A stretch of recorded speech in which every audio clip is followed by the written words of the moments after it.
Bueno, muchas gracias a los panelistas por mostrarnos de qué forma se han fortalecido los espacios de diálogo que nos han permitido como país pasar del plan a la acción y seguir fortaleciendo la participación para la incidencia en la política pública. Y continuamos ahora con la presentación número 2, donde nos hablarán sobre los pagos por servicios ambientales y mercados de carbono. La presentación está a cargo de los profesionales Carlos Mario Zuluaga, exalcalde de Granada, director general de Cornare 2010-2019 y ha participado en el proyecto apoyando al despacho del ministro en el direccionamiento estratégico de la Estrategia Integral del Control a la Deforestación y Gestión de los Bosques. También Erika Ginette Amaya Rabe, economista, profesional especializada en instrumentos económicos y financiamiento y también es profesional de la Dirección de Cambio Climático y Gestión del Riesgo del Ministerio de Ambiente y Desarrollo Sostenible.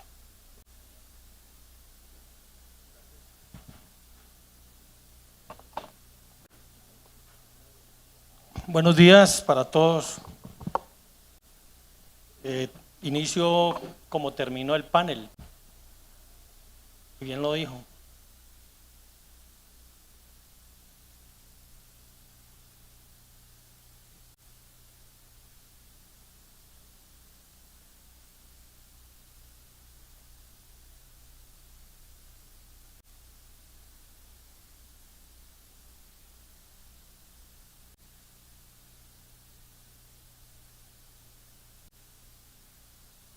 Sí. Bueno, entonces retomo. Como terminó el panel, esto sin comunidades no existe. Lo demás no pasa de ser teoría y kilómetros de tinta en papeles, y ya ni siquiera en papeles, en formatos digitales. Y llevar a territorio, llevar a las comunidades procesos de conservación y de protección es la verdadera dinámica que valida estos ejercicios. Hoy voy a hablarles cortamente de 3 experiencias en pago por servicios ambientales e incentivos a la conservación en 3 escenarios muy diferentes y uno de ellos muy atípico. El primero, el de San Andrés, Providencia, poshuracán Iota. Allá hizo la naturaleza lo que los hombres estamos haciendo en la Amazonía y en muchas partes del país. Dejó la isla de San Andrés, específicamente la de Providencia, sin sombra. Como dicen los jóvenes hoy en día, literal.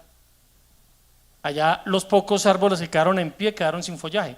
Para tener sombra, como tenía su ganado, que eran pocas horas al día, en San Andrés no habían, en Providencia no habían horas de sombra después del huracán Iota. Y el otro proyecto, la experiencia en un municipio PEDET, en Tierra Alta y Valencia, Córdoba, tierras de ley segunda, y un PSA colectivo conjunto de acción comunal. ¿Qué pasó en Providencia?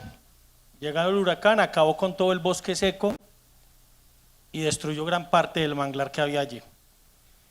Y logramos, a partir de una estrategia y un trabajo articulado con todas las entidades del gobierno nacional, pero ante todo con las comunidades raizales, implementar un proyecto para incentivar la recuperación de ese bosque seco y la recuperación de esos bosques de manglar.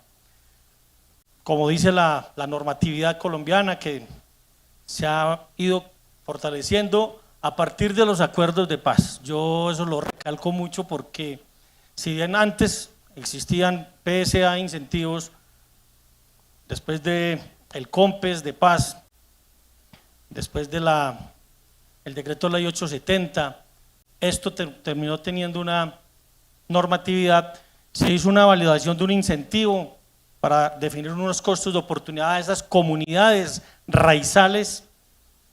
Se identificaron los ecosistemas estratégicos, allí en San Andrés se identificaron 3 específicamente, que fueron los manglares, pastos marinos y el terrestre. En el terrestre propiamente, frente al proyecto era el bosque seco y la zona de manglares, la convocatoria para la participación de las comunidades, la caracterización socioeconómica. Un proceso muy importante que se dio es la bancarización La trazabilidad en un país donde todos tenemos sustos por la platica y por el manejo de la plata y cómo se manejan los recursos, y hoy que está tan de moda el tema de la corrupción en los discursos, pues eso hay que volverlo realidades, y definitivamente el manejo de los recursos tiene que tener no solamente pulcritud sino trazabilidad, y eso de una u otra manera lo logramos a partir de un proceso de bancarización. Obviamente el pago de los incentivos y la publicación, como lo dice el decreto reglamentario de la ley 870, no solamente ante el ministerio, sino ante las autoridades ambientales. ¿Qué encontramos en San Andrés o qué logramos hacer? Lo primero, la vinculación reiterado de las comunidades raizales. Y era fácil, las que tuvieran la tarjeta, que es la que identifican las comunidades raizales, y obviamente las que eran damnificadas por el huracán Iota. Logramos rehabilitar ecosistemas, específicamente el bosque seco, en lo que nos compete con el proyecto, y los manglares. Y aquí encontramos algo bien simpático, y es como una sinergia institucional donde el Instituto Alexander von Humboldt, el INVEMAR, Coralina, que es la Corporación Autónoma de la Zona Insular, y el Ministerio de Ambiente hicieron un trabajo para recuperar de lo que había. Y cuando hablamos recuperar de lo que había es que toda esa capa vegetal que destruyó y que tumbó y derrumbó el huracán Iota se utilizó para servir como sustrato en la producción de los viveros y el vivero que se construyó allí. Y 320 familias vinculadas en este proceso y 10 técnicos de la isla hicieron parte del acompañamiento. ¿Qué es importante rescatar aquí? Cómo los conocimientos compartidos desde el Instituto von Humboldt, el INVEMAR y las comunidades llevó a las mismas personas de este proyecto a que primero hicieran recolección de semillas. Estamos hablando de que allí lo que quedó fue muy poco. Empezar a rescatar semillas, empezar a hacer rescates de plántulas. Y un aprendizaje muy valioso es que la falta de estos ecosistemas secos de bosques hizo que el cangrejo negro, que es una especie característica de la isla de Providencia, empezara a cambiar sus hábitos alimenticios. Y se notó porque los viveros donde se estaba produciendo el mangle terminó siendo el sitio de alimentación de los cangrejos, algo que nunca se había identificado. Y eso lo identificaron las comunidades. Y casi que aquí el monitoreo de lo que se estaba haciendo no lo hizo el Instituto Humboldt, el INVEMAR, sino que lo hicieron las mismas comunidades. Y entre ellos implementaron un proceso y un sistema de utilizar tubos de PVC y algunos instrumentos que tenían a la mano, recuperados muchos de lo que dejó el huracán, para controlar esta característica o esta situación que se estaba dando con el cangrejo negro. ¿Qué se logró importante aquí? Es que las familias de Providencia especialmente no alcanzaban a dimensionar la importancia de su bosque seco. Si bien sabían que lo tenían, hasta que lo perdieron, lo valoraron. Y en los meses de trabajo que se han hecho con ellos, no solamente con las familias de Providencia, sino en los intercambios de saberes y de lecciones aprendidas con personas del interior, es lo que más resaltan y rescatan. Saber que lo teníamos y no lo valorábamos. Y quedaron sin nada. Ese bosque se perdió. Hoy se ha hecho una recuperación de cerca de 7.000 especies en una zona que no es fácil, donde el sustrato y la tierra no es la mejor, y es cómo se pudo recuperar a partir de todo ese trabajo de construcción de viveros, no solamente recuperar 3 especies de mangle, sino de especies nativas, pero lo más importante es cómo quedó un remanente educativo en estas 320 familias que antes vivían solo de la pesca o del turismo, quedaron hoy con unos remanentes y con una formación desde lo medioambiental y de cómo definitivamente la conservación y la protección de sus bosques terminó siendo no solamente parte fundamental del ejercicio, sino que recuperó un hábitat del cangrejo negro que para ellos también era parte importante de su característica, de sus culturas. La segunda experiencia en Tierra Alta, en el nudo del Paramillo, con municipios, que es un municipio PEDET, con comunidades, con 100 familias. En el primer ejercicio, la primera experiencia que hizo el gobierno para otorgamiento de títulos de tierras en zonas de ley segunda de 1959. Y no es que no tuvieran tierras, no, es que se las estaban legalizando, parte también de los procesos del acuerdo de paz de La Habana. Y aquí el ejercicio es el mismo de acuerdo a la normativa, pero los aprendizajes fueron distintos.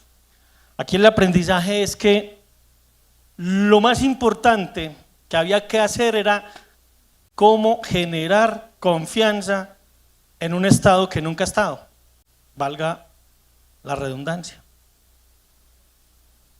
Porque allí lo que estaban eran los grupos armados, en el nudo del Paramillo, que es una zona estratégica ambientalmente, especialmente para Córdoba, Antioquia, parte del Chocó, donde los grupos ilegales mandan y tienen su control. ¿Cómo poder generar confianza a partir de la entrega de unos títulos a unas comunidades? Y cómo poder decirles que sí se les va a cumplir después de que en un proceso, en algún momento, de sustitución de cultivos ilícitos, no tuvieron lo que ellos inicialmente habían, o se les había prometido dárseles. Logramos en todo un ejercicio de concertación comunitaria, de participación comunitaria, con técnicos de la zona, un proceso de recuperación y de conservación de 338 hectáreas de bosques, y algo muy importante aquí, como proyecto productivo. Y desde el Ministerio de Ambiente, en cabeza del ministro, entendieron y están en tema de poderlo llevar a planeación nacional, que la conservación y la protección de los bosques debe ser tenido en cuenta como un proyecto productivo. Porque cuando una comunidad presenta, y lo hicimos muchas veces desde Cornare, comunidades desplazadas a proyectos incluso del DPS, programas de restauración o conservación como proyectos productivos, los devolvían y les decían, no, es que presenten proyectos donde hayan marranos, gallinas y vacas. Les decíamos, conservar y proteger no es un proyecto productivo, creeríamos que debe ser de los más importantes. Lo que pasa es que conservar y proteger, cuando las comunidades que están adentro tienen la obligación de hacerlos, a gratis, a nada, al Dios le pague, o muchas veces a costas de su pobreza, es muy fácil. Desde las ciudades somos muy dados a decir, cuiden y protejan, o señores allá están deforestando y están tumbando, pero no saben que un árbol de esos es el mercado del fin de semana. Y volver a llevar y que el ministro hoy esté motivando al alto gobierno para que los procesos de conservación, de restauración, de preservación sean proyectos productivos, fue muy importante a partir de este proyecto.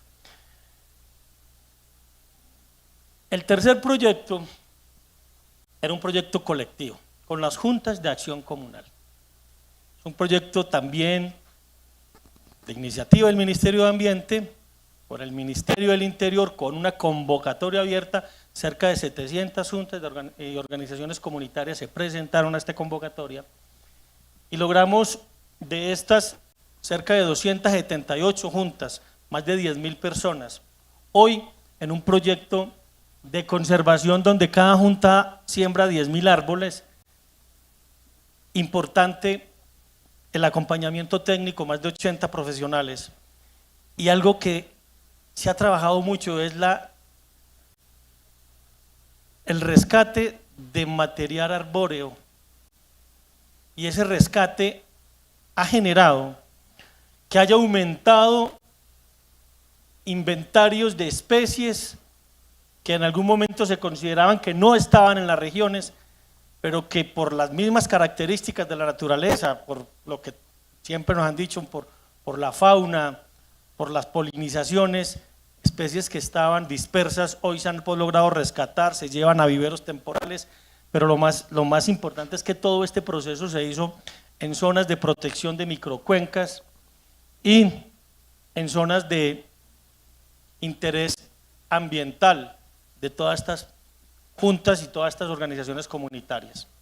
Hoy se tienen establecidos 372 viveros temporales, está en producción cerca de 2.300.000 individuos arbóreos de especies nativas. A cada junta de acción comunal de estas se le están dando un incentivo de cerca de 31 millones de pesos por 10.000 árboles. En San Andrés Isla se les daba 500.000 pesos por incentivos a cada familia, en Tierra Alta 400.000 pesos mensuales. Recursos en San Andrés para que fortalecieran sus procesos de turismo sostenible, en Tierra Alta para que empezaran a implementar proyectos agroforestales y no tuvieran que depender de la extracción ilegal de maderas, y no solo de maderas, sino que es una de las zonas donde mayor tráfico de fauna hay. Los que conocen la autopista Medellín-Costa Atlántica saben, hay una zona donde todavía usted le exhiben monos tití gris en la carretera como si fuera San Andresito. Es un trabajo que se ha venido haciendo, pero eso se dio por la apertura que tuvieron estas comunidades al llegar de una vez con respuestas reales, económicas para ellas. Y en el tema de las organizaciones comunitarias es cómo se ha logrado fortalecer en estas organizaciones los comités ambientales de cada una de ellas. Muchas los tienen, otras los están conformando y se están creando esos comités ambientales a partir también de unos incentivos que les está permitiendo como organización tomar también decisiones en función de en qué invierten esos recursos. Hoy hablábamos de una vinculación de cerca de 85 familias profesionales en todo este tema, que los acompaña, que está llevando todo este proceso, hace parte de la estrategia del Gobierno Nacional de los 180 millones de árboles en 92 municipios del país. ¿Qué se ha logrado a partir de todos estos incentivos como esta experiencia? Todas estas familias quedan con unos seguros anuales, no solamente de accidentes, sino seguros de vida, por unos convenios que se tienen a través de unas entidades financieras. El tema de los intercambios de saberes ha sido fundamental, retomo y por eso inicié como planteaba, este es un tema de comunidades, aquí no es el técnico que llega a enseñar, es la comunidad que llega a enseñarle al técnico, es entender que desde las ciudades y desde los escritorios tenemos mucha teoría, pero la practicidad está allí con las comunidades. Todos los procesos de contratación de mano local y que la plata efectivamente quede en las comunidades y que ellos entiendan que no llegamos con un chaleco, con unos logos y nos fuimos, sino que ellos entiendan de que los recursos efectivamente queden en función de ellos.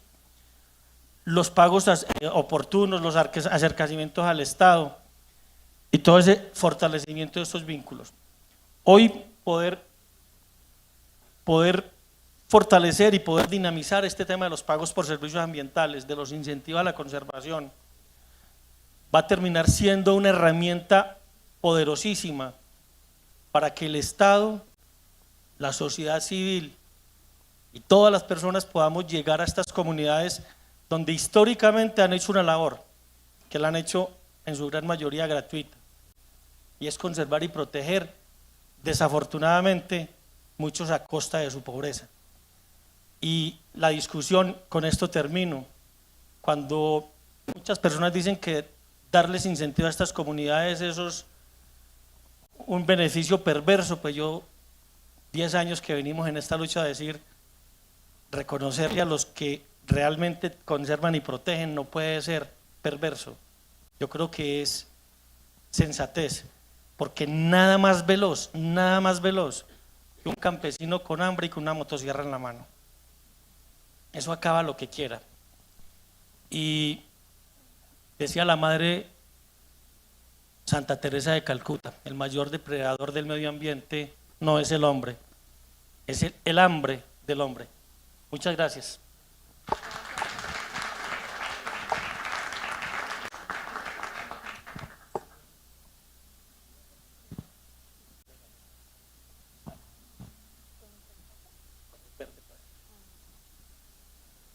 Bueno, muchas gracias por este espacio. Primero agradecer al Fondo para el Carbono de los Bosques por la invitación al Ministerio, al Fondo Acción como implementador. Sabemos que eso es un gran esfuerzo que implica ejecutar todos los recursos. Y también quiero dar las gracias a los consultores que participaron en este ejercicio. Nos acompañó la firma Econometría y también a los colegas del ministerio, el equipo técnico que no me acompaña en el día de hoy. Yo los represento. Esto fue un ejercicio de un equipo, de un conjunto de colegas también. Bueno, también agradecer la presentación que hubo esta mañana, los paneles. Realmente pues los temas que voy a presentar aquí nos recuerda que no estamos regulando un tema, estamos regulando vidas, estamos regulando cultura. Entonces como servidores públicos tenemos esa responsabilidad también de comprender esas aristas que trascienden más allá de los temas técnicos. Bueno, básicamente con el apoyo del fondo obtuvimos estos 4 productos que están encaminados a mejorar los temas relacionados con mercados de carbono, específicamente en los temas relacionados con los programas de certificación de gases de efecto invernadero, con los temas de los organismos de validación y verificación, que son muy importantes porque son básicamente los que permiten que la regulación se lleve a cabo y que la regulación se integre en estos temas de las iniciativas de mitigación. También claramente el rol de las comunidades es clave, pero en este tema, en este análisis que hicimos o en estos abordajes, pues son 2 actores muy importantes para que la regulación no quede en el papel.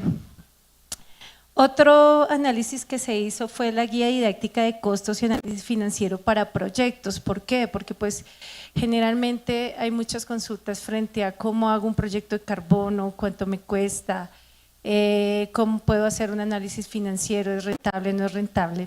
No son temas sencillos, sin embargo pues digamos que desde el ministerio se vio la oportunidad de poder generar una herramienta didáctica que permitiera pues tener estos temas y ver pues si un proyecto productivo que entre al mercado de carbono puede llegar a ser, tener lo que llamamos cierre financiero, puede ser rentable al entrar al mercado de carbono como un cobeneficio, no como un fin en sí mismo. El otro producto que se desarrolló fue una consultoría bastante amplia con muy poco tiempo. Fue la recomendación para la promoción de proyectos en el sector forestal, ¿sí? Cómo se puede llegar a hacer la promoción de estos proyectos de carbono. Y por último, un tema que se denomina diseño de programas jurisdiccionales, que básicamente pues ahora les voy a explicar a profundidad, pero es la oportunidad que se crea a partir del mercado regulado de emisiones de gases de efecto invernadero, que se conoce como el Programa Nacional de Cupos Transables de Emisión. No es el programa voluntario, es el programa regulado, en donde se va a poder, digamos, recibir mitigación voluntaria de iniciativas para ese mercado regulado. Entonces, básicamente, estos fueron los puntos que también desde el viceministerio identificamos como importantes para abordar.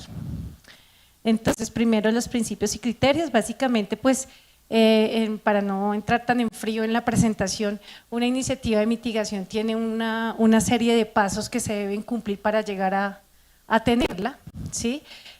Como ustedes lo dicen, los lenguajes no son fáciles, ¿sí? No son nada fáciles y mucho menos tener una iniciativa, ¿sí? Llegar a una iniciativa requiere esfuerzo técnico, requiere dinero, ¿sí? Y más si es una iniciativa que va a los mercados de carbono. ¿Por qué? Porque pues uno tiene que surtir varios procesos y digamos que en los procesos en los que nos enfocamos ahorita en este producto de los organismos de validación y verificación es en los temas de validación y verificación.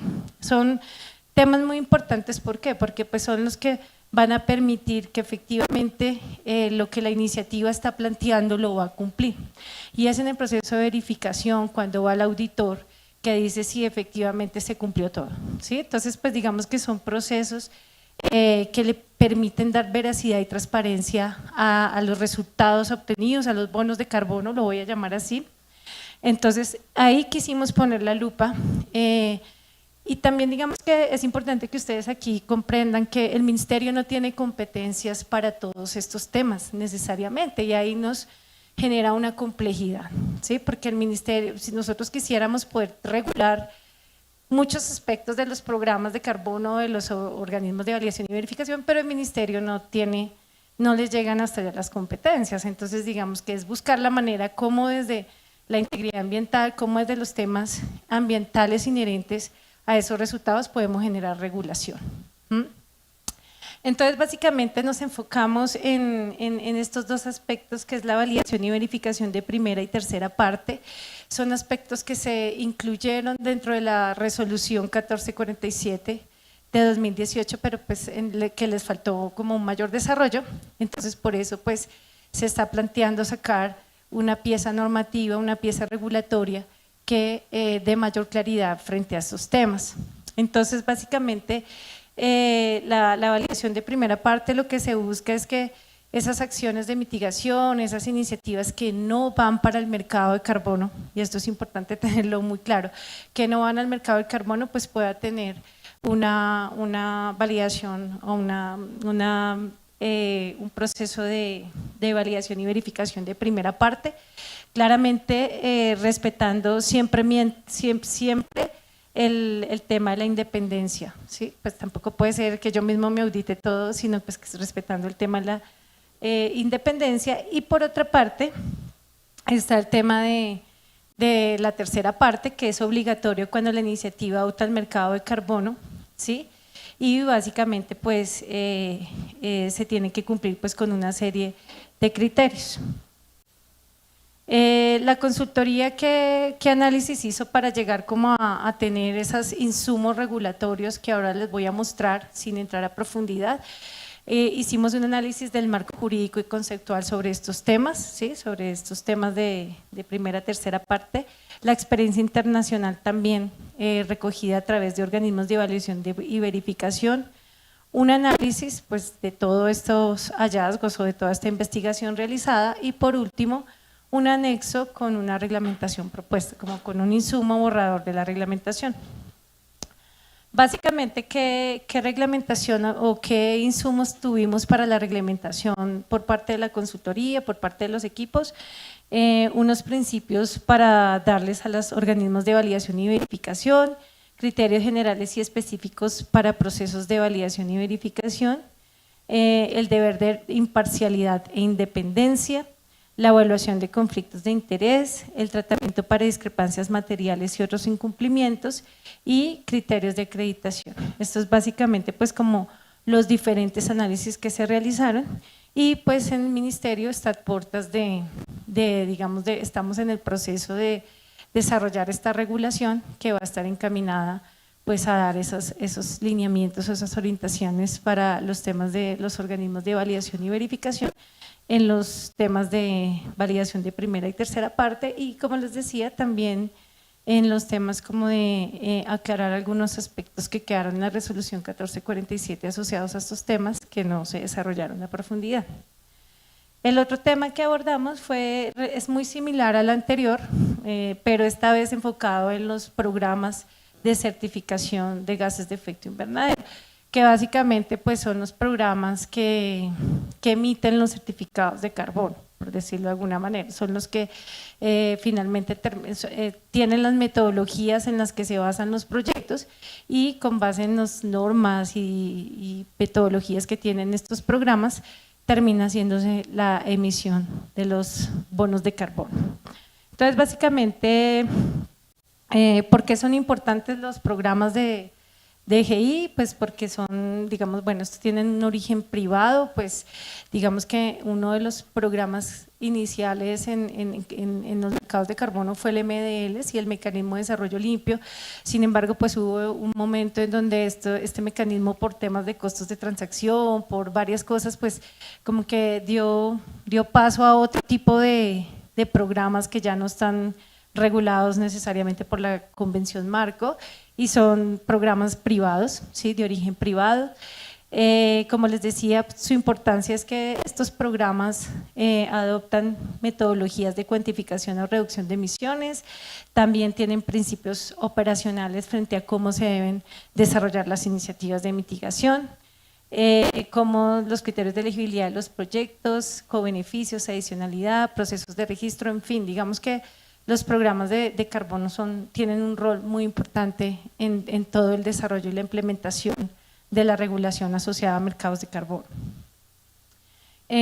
Seguimos como la misma lógica para desarrollar el análisis y obtener pues como insumos para la regulación, básicamente pues el marco conceptual, antecedentes y sistemas de información, qué arreglos institucionales, roles y responsabilidades se deben tener, principios y criterios para los programas de certificación y un anexo con la reglamentación propuesta.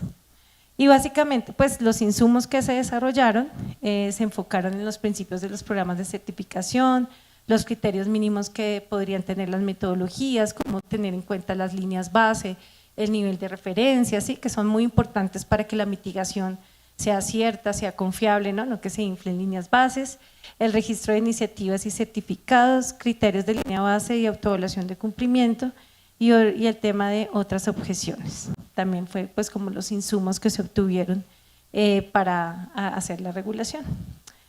Esos fueron los dos temas, digamos, enfocados a regulación, como les decía, OEBs, organismos de validación y verificación y programas de certificación de GI. Próximamente va a salir esa regulación, estaremos informando para que ustedes la puedan consultar y puedan, digamos, hacer sus comentarios respectivos. Otro aspecto que quisimos abordar en estas consultorías fue la guía didáctica de costos y análisis financieros para proyectos de GI. Esto básicamente, proyectos de gases de efecto invernadero. Esto básicamente pues está acompañado de dos productos adicionales, digamos que son como los documentos que soportan el desarrollo, pero se quiso hacer una guía que fuera como un poco más funcional, más asequible. Esperamos poderla editar, poderle hacer los respectivos procesos de comunicación o bueno, de revisión que debe pasar por el ministerio para poderla publicar. Digamos, no se puede publicar así, tiene que pasar por sus respectivos procesos internos, pero básicamente pues lo que quisimos hacer es que se pudiera hacer un análisis no solo de los costos que tienen estas iniciativas, sino también de los análisis financieros, como unir las dos puntas, pues porque los dos procesos son supremamente importantes. Entonces básicamente pues se hacen todo el análisis de flujos de caja, ahorita les voy a decir en cómo se aplicó, grosso modo. También los temas de evaluación económica y financiera, cuáles son los costos sociales, cuáles son los beneficios sociales. Y por el lado de la evaluación económica, las externalidades negativas, las externalidades positivas, y por el lado de la evaluación financiera, los costos privados y los ingresos privados. Asimismo, pues también se hizo el análisis de una iniciativa que no está en el mercado carbono, ¿sí? Y otra que puede llegar a entrar, como a través de la entrada al mercado de carbono puede llegar a ser, digamos, a tener su cierre financiero. Entonces, pues digamos que ese fue el análisis que se hizo también frente a cuál es la escala o el volumen que se requiere para que efectivamente se pueda entrar también a este mercado y que haya pues una rentabilidad, por decirlo de alguna manera. Bueno, básicamente aquí hago una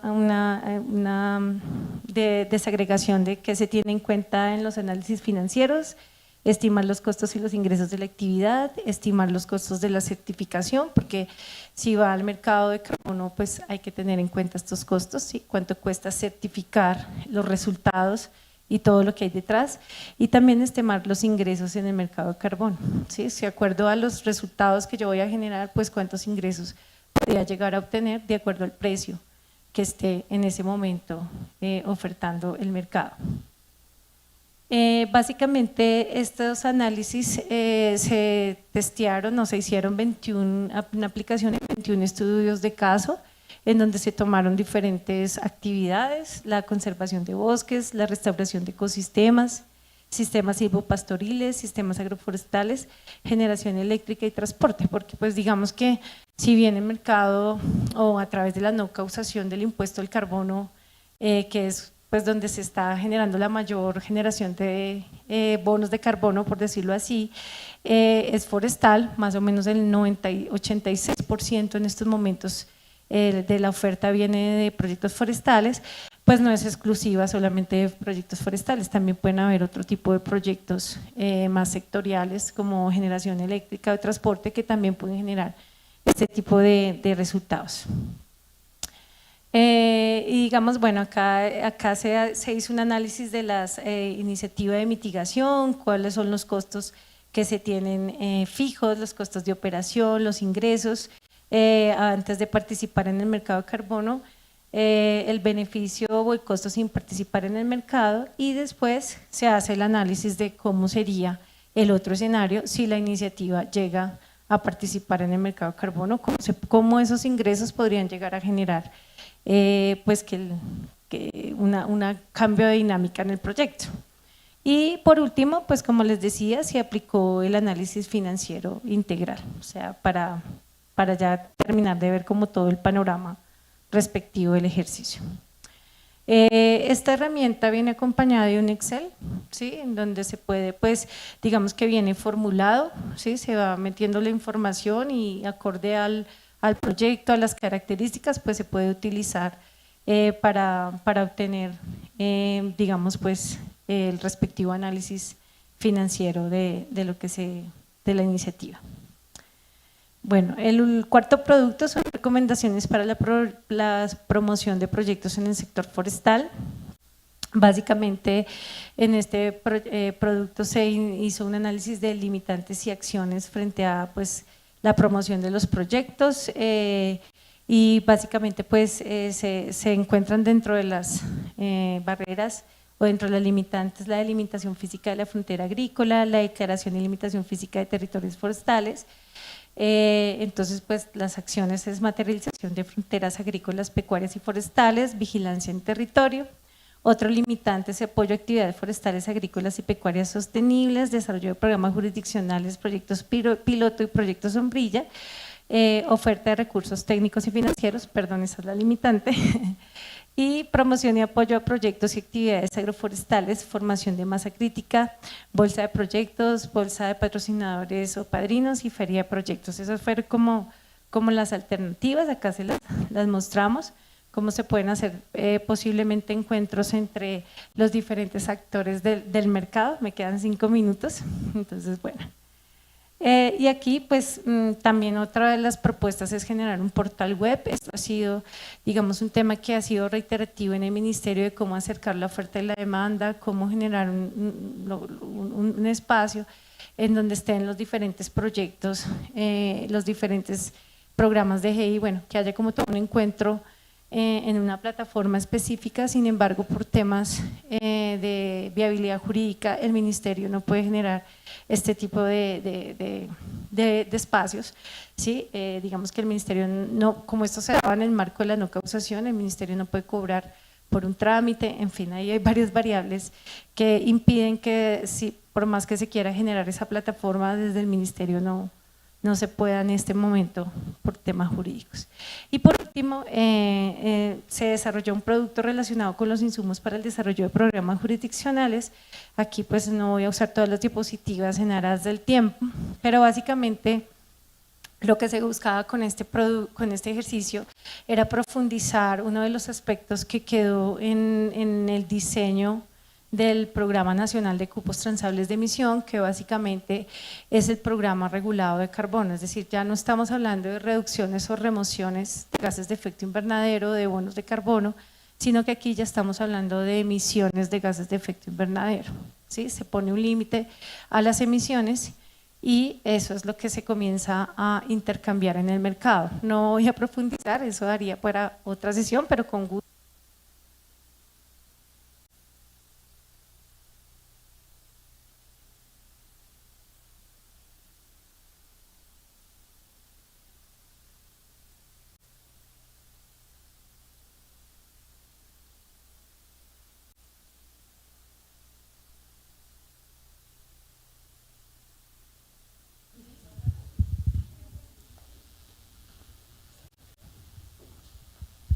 Gracias.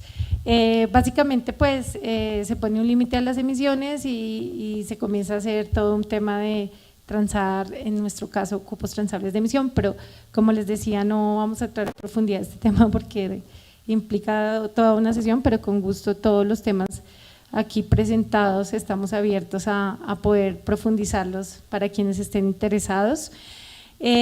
Básicamente, pues como les decía, en nuestro diseño quedó que dentro de ese mercado regulado pueden entrar al mercado resultados de mitigación provenientes de iniciativas voluntarias, ¿sí? Entonces, para ello se propuso como uno de los posibles escenarios, no quiere decir que esto sea un hecho cumplido, esto tiene que haber un análisis detrás de todo el esfuerzo institucional que implica tener este tipo de programas, ¿sí? Todo el esfuerzo que implica en términos de competencias de las entidades, de fortalecimiento de equipos, de presupuesto y demás. Entonces, esto quedó como una propuesta y básicamente lo que se hizo en la consultoría fue desarrollar cuáles serían esos aspectos claves de ese programa jurisdiccional, el alcance, la adicionalidad, la arquitectura y el alineamiento de proyectos en caso tal de que en el área, si ya hay proyectos existentes y llega a haber un programa de este tipo, pues cómo se puede lograr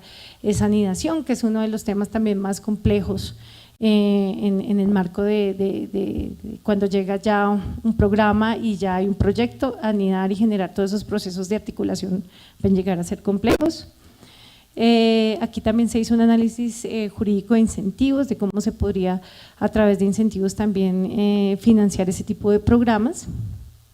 Y también un análisis de competencias, pues muy importante, cómo se pueden desarrollar esos programas y qué actores podrían participar, como son programas que podrían llegar a tener una escala geográfica diversa, entonces pues ahí entra todo el tema territorial, los diferentes ministerios, los institutos de investigación, las corporaciones, los municipios y los departamentos. Y pues básicamente quedamos con una definición de la propuesta, pues con base en los análisis realizados, la amplia cobertura geográfica, todo el tema de remoción y reducción de emisiones, como si debería estar bajo competencia de una o más autoridades ambientales, el tema de traslapes entre programas, biomas que integrarían este programa, si son los departamentos que se cubrirían y demás. Esta es la estructura operativa, como les decía, estos temas implica todos los temas de mercados de carbono en estos momentos está llevando al país a que nos cuestionemos efectivamente si con la institucionalidad actual nos da para todos estos temas que implican no solo el mercado regulado sino también el mercado voluntario. Entonces lo que hicimos acá fue un análisis de las diferentes alternativas digamos de gobernanza que podrían llegar a tener estos programas. Como les decía, pues estos fueron insumos que aportaron a los diferentes análisis que se están haciendo tanto en mercado voluntario como en mercado regulado y pues si alguno de ustedes está interesado, con mucho gusto podemos tener espacios específicos frente a los temas aquí, porque 5 productos en un ratico no es tan sencillo. Muchas gracias a todos y bueno, buen almuerzo.